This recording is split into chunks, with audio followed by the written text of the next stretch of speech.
Joyguru. Welcome to Purushottam বন্দনা। পরম প্রেমময় শ্রী শ্রী ঠাকুর অনুকূলচন্দ্রের চরণে আমার কোটি কোটি প্রণাম। জগজ্জননী শ্রী শ্রী বড়মার চরণে আমার কোটি কোটি প্রণাম। পরম পূজ্যপাদ শ্রী শ্রী বড়দার চরণে আমার কোটি কোটি প্রণাম। শ্রী শ্রী আচার্যদেবের চরণে আমার কোটি কোটি প্রণাম।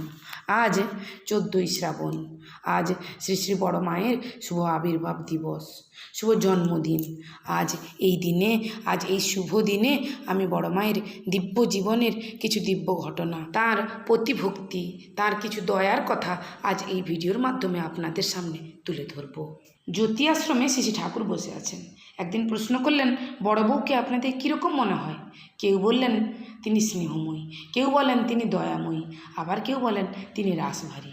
শ্রী ঠাকুর কিন্তু বড় মায়ের পরিচয় দিলেন, বললেন আপনাদের ঠাকুর যদি নারী দেহ নিয়ে জন্মাতেন তাহলে তার যা রূপ হতো তা ওই বড় বউ। শ্রী শ্রী বড় মা হলেন নারী দেহ আশ্রিত পরিপূর্ণ ঠাকুরের প্রতিরূপ। ইংরেজি 1894 সন, বাংলা 1301, 14ই শ্রাবণ রবিবার পরমারাধ্যা জগজ্জননী শ্রী শ্রী বড় মা এই ধরাধামে অবতীর্ণ হন।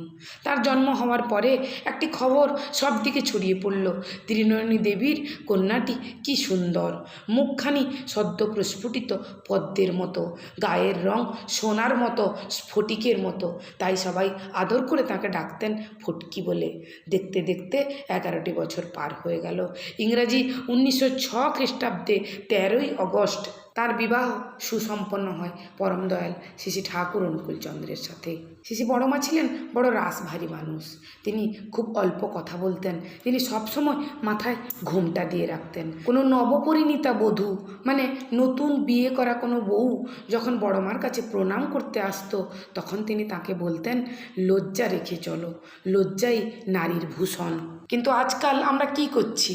আজকাল লজ্জার যা ধরন, লজ্জার সংজ্ঞাটাই পাল্টে গেছে।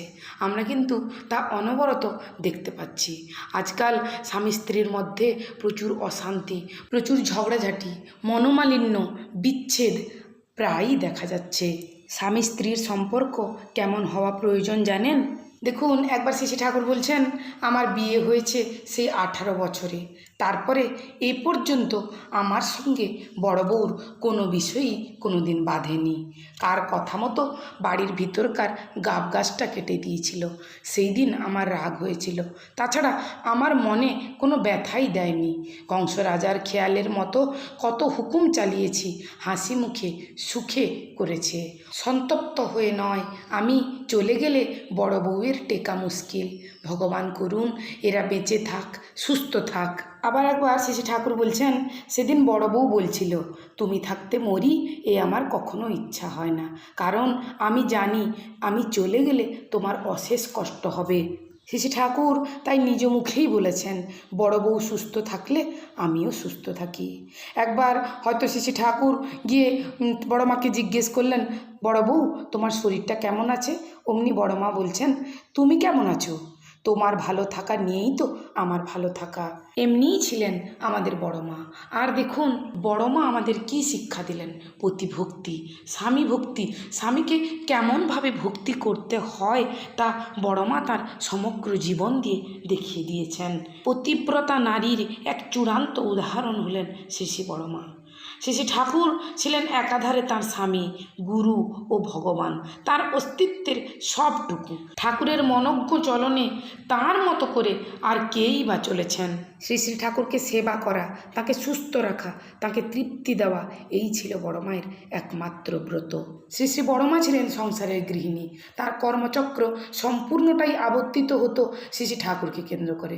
তিনি রান্নাঘরেই থাকুন বা স্নানের ঘরেই থাকুন, সব সময় লক্ষ্য রাখতেন ঠাকুর এখন কি করছেন, কোন কোন মানুষ ঠাকুরের কাছে আসছেন, ঠাকুরের মনটা প্রফুল্ল না বিষণ্ণ, কোন বেলায় ঠাকুরের পেটের অবস্থা কেমন, কোন দিন কেমন জলে চান করলে ঠাকুর সুস্থ থাকবেন বা আদৌ চান করবেন কি না, এসব দিকে বড় মার ছিল তীক্ষ্ণ নজর। আবার শ্রী বড় মার পায়ের ব্যথার জন্য যখন হাঁটতে চলতে কষ্ট হতো, তখন লোক পাঠিয়ে ঠাকুরের খবর নিতেন এবং উপযুক্ত লোক দ্বারা ঠাকুরের সেবার সব ব্যবস্থাই করতেন।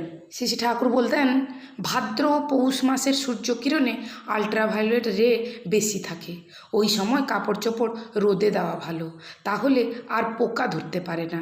শিশি বড়মার ঘরে প্রচুর কাপড়, চাদর, জামা, বিছানা, শাড়ি, শতরঞ্জি প্রভৃতি থাকত।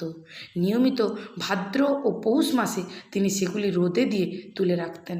প্রতিটি জিনিসই তিনি ঠাকুরের সম্পত্তি জ্ঞানে রক্ষা করতেন।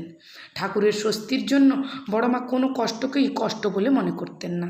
সংসারের হাজার কাজ, অজস্র লোকজনের ঝামেলা, সব কিছুর মধ্য দিয়ে তিনি ঠাকুরের প্রয়োজনকে সবসময় প্রথম ও প্রধান করে দেখতেন।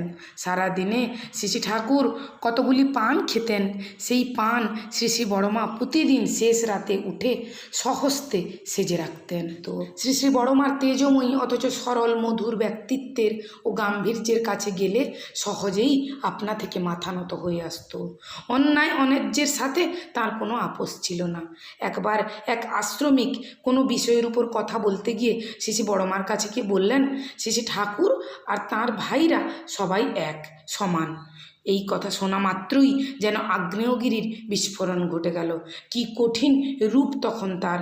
তিরস্কারের ভঙ্গিতে দীপ্ত কণ্ঠে বললেন, তোমার এই বোধ হয়েছে শ্রী ঠাকুরের সাথে দুনিয়ার কারোর তুলনা হয়? তিনি খবরদার আমার সামনে অমন কথা কোনো দিন উচ্চারণ করো না। শ্রী বড়মায়ের শ্রী ঠাকুরের প্রতি কি গভীর বিশ্বাস! কোনো নারী কোনো দিন ভুল করেও তার সামনে তার স্বামী নিন্দা করার সাহস পায়নি। স্বামীকে ছেড়ে যে স্ত্রীর সকল ধর্মকর্ম নিষ্ফল, এই কথাটি শ্রী বড়মার প্রতিটি আচার আচরণে প্রকাশ পেয়েছে। আজকের আরেকটি ছোট্ট ঘটনা বলে আমি এই ভিডিও আজকে শেষ করব। একবার একজন মা তার স্বামীকে না জানিয়ে দীক্ষা নিয়েছেন। এবার মাটি তার স্বামীকে না জানিয়ে দীক্ষা নেওয়ার ফলে সাংসারিক জীবনে প্রচুর অশান্তির সৃষ্টি হয়েছে। তখন শ্রী বড়মা কাছে ওই মা এসে পৌঁছেছেন। শ্রী বড়মা ওই মাকে বললেন, তুই তোর স্বামীকে না জানিয়ে দীক্ষা নিলি কেন? আবার তারপর ওই মাটিকে সেই অশান্তি থেকে বেরোনোর পথও বলে দিলেন। শ্রী বড়মা বললেন, যা হবার হয়ে গেছে। স্বামীর সেবা খুব যত্ন সহকারে করিস। কোনো কথার উত্তর না দিয়ে নীরবে স্বামীর সেবা করে যাবি। তোর সেবা ভক্তি যদি খাঁটি হয় তবে পরম পিতার দয়ায় তার মন একদিন জয় হবেই। শ্রী বড়মায়ের কাছে আমরা কি প্রার্থনা করব? মা গো, আমরা পরম দয়াল শ্রী ঠাকুরকে জীবনে আদর্শরূপে গ্রহণ করেছি, শপথ নিয়েছি আমাদের নিত্য চলনায় তার দিব্য আদর্শকে প্রতিফলিত করে নিজের এবং পরিবেশের মঙ্গল করব। প্রতিনিয়ত নাম করব, ঠাকুরের দেখানো পথে চলব। কিন্তু আমাদের এই প্রবৃত্তি আমাদের ওই পথে, ঠাকুরের পথে আমাদেরকে চলতে দিচ্ছে না। আমাদের চলার পথে অনেক বাধা সৃষ্টি হচ্ছে। আমি প্রতিনিয়ত নাম করতে পারছি না, শ্রী ঠাকুরের বলা সকল কথা জীবনে মেনে চলতে পারছি না। মাগো, তোমার কাছে প্রার্থনা করলে তুমি কাউকে খালি হাতে ফেরাও না। মাগো, তোমার কাছে প্রার্থনা করি, তুমি আমাদের পদে পদে এই বিপদসংকুল পৃথিবীতে হাত ধরে ইষ্টপথে এগিয়ে নিয়ে তোমার সেবার অধিকারী করে তোলো। আশীর্বাদ করো মা, আমি যেন তোমার রাঙ্গাচরণের সুশীতল ছায়ায় আশ্রয় লাভ করে ইষ্টপথে এগিয়ে চলতে পারি। পরম প্রেমময় পরম দয়াল শ্রী ঠাকুর অনুকূলচন্দ্রের চরণে আমার কোটি কোটি প্রণাম। জগজ্জননী শ্রী বড়মার চরণে আমার কোটি কোটি প্রণাম। পরম পূজ্যপাদ শ্রী বড়দার চরণে আমার কোটি কোটি প্রণাম। শ্রী আচার্য দেবের চরণে কোটি কোটি প্রণাম জানিয়ে আজকের ভিডিও আমি এখানেই শেষ করছি। পরম দয়াল আপনাদের সকলের মঙ্গল করুন। আপনারা সকলে ভালো থাকুন, সুস্থ থাকুন, আনন্দে থাকুন। আজকের এই ভিডিওতে বলা শ্রী ঠাকুর এবং শ্রী বড়মায়ের এই কথাগুলি আমি জয়তু জননী মে গ্রন্থ থেকে নিয়েছি। আজ আমার গলাটা একদমই ভালো নেই। যদি বলতে গিয়ে কোথাও কোনো ভুল হয়ে গিয়ে থাকে তাহলে ক্ষমা করবেন। পরম দয়াল আপনাদের সকলের মঙ্গল করুন। জয়গুরু, বন্দে পুরুষোত্তমম।